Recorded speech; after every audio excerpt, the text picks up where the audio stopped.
Hey Shirley, what's up? Layla A. Jones here from BillyPen.com. And yeah, I had a blast reporting on this one story for our website about typewriters and how they're surging in popularity right now, locally and also nationally. I spoke to Pam Rogow, who owns Mount Airy-based WPM Typewriter Shop, about the whole trend. So she said that her business in the last year has more than doubled, despite having to close her indoor space because of COVID-19. And instead, she created this really whimsical typewriter garden where she literally sets up typewriters outside for shoppers to check out. And it's also not just sales and repairs that are up.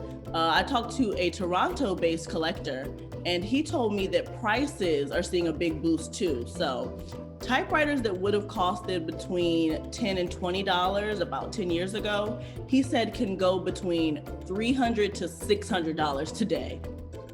And they said that there are a few things that are fueling this trend. So first, COVID-19 has given folks more time to explore unique hobbies and just kind of slow down.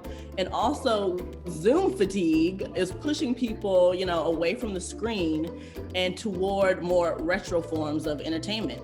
And so that was just a really fun story to get into, to report about, and to learn about these unique typewriters. Hi, I'm Shirley. And I'm Regina Mitchell. For more videos like this, subscribe to WHYY.